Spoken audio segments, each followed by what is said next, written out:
ನಮಸ್ಕಾರ ನೆಕ್ಸ್ಟ್ ನ್ಯೂಸ್ಗೆ ಸ್ವಾಗತ ನಾನು ಪ್ರೀತಿಕಾ ಬಂಗೇರ ಕರ್ನಾಟಕ ರಕ್ಷಣಾ ವೇದಿಕೆ ಅಧ್ಯಕ್ಷ ಟಿಎ ನಾರಾಯಣಗೌಡ ಅವರು ಸಂಕ್ರಾಂತಿ ಹಬ್ಬದ ಶುಭಾಶಯವನ್ನ ಕೋರಿದ್ದಾರೆ ಇದೇ ದಿನ ಅವರು ಕನ್ನಡಿಗರಿಗೆ ಕರ್ನಾಟಕದಲ್ಲಿ ಆಗ್ತಾ ಇರುವಂತ ಅನ್ಯಾಯದ ವಿರುದ್ಧ ದೊಡ್ಡ ಚಳವಳಿಗೆ ಕರೆಯನ್ನ ಕೂಡ ನೀಡಿದ್ದಾರೆ ಪ್ರಮುಖ 3 ಬೇಡಿಕೆಗಳನ್ನ ಮುಂದಿಟ್ಟಿರುವಂತ ನಾರಾಯಣಗೌಡ ಅವರು ಚಳವಳಿಗೆ ಮುಂದಾಗಿದ್ದಾರೆ ಇನ್ನು ನಾಡಿನ ಸಮಸ್ತ ಜನತೆಗೆ ಮಕರ ಸಂಕ್ರಾಂತಿ ಹಬ್ಬದ ಹಾರ್ದಿಕ ಶುಭಾಶಯಗಳು ಎಲ್ಲರ ಬದುಕು ಎಳ್ಳು ಬೆಲ್ಲದ ಸಿಹಿಯಲ್ಲಿ ಅರಳಿಕೊಳ್ಳಲಿ ಎಂದು ಹಾರೈಸಿದ್ದಾರೆ ಇನ್ನು ಕನ್ನಡಿಗರಿಗೂ ಒಂದು ಸಂಕ್ರಾಂತಿ ಕಾಲಘಟ್ಟದಿಂದ ಹಾದು ಹೋಗ್ತಾ ಇದ್ದೇವೆ ಈ ಸಂಭ್ರಮದಲ್ಲಿ ನಾವು ಎಚ್ಚೆತ್ತುಕೊಂಡು ನಮ್ಮ ಹಕ್ಕುಗಳನ್ನು ಪಡೆದುಕೊಳ್ಳಬೇಕಾಗಿದೆ ಎಂದು ನಾರಾಯಣಗೌಡ ಅವರು ಕರೆಯನ್ನ ಕೊಟ್ಟಿದ್ದಾರೆ ಈ ಹಿನ್ನೆಲೆಯಲ್ಲಿ ಮಕರ ಸಂಕ್ರಾಂತಿಯ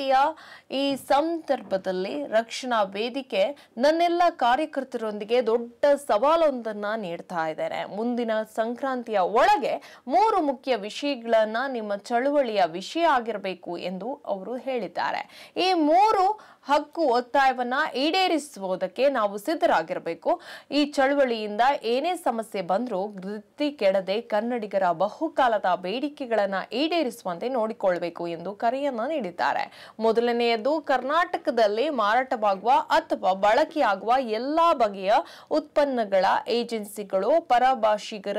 ಪಾಲಾಗ್ತಾ ಇದೆ ಎಂದು ಅವರು ಕಳವಳ ವ್ಯಕ್ತಪಡಿಸಿದ್ದಾರೆ ಇದು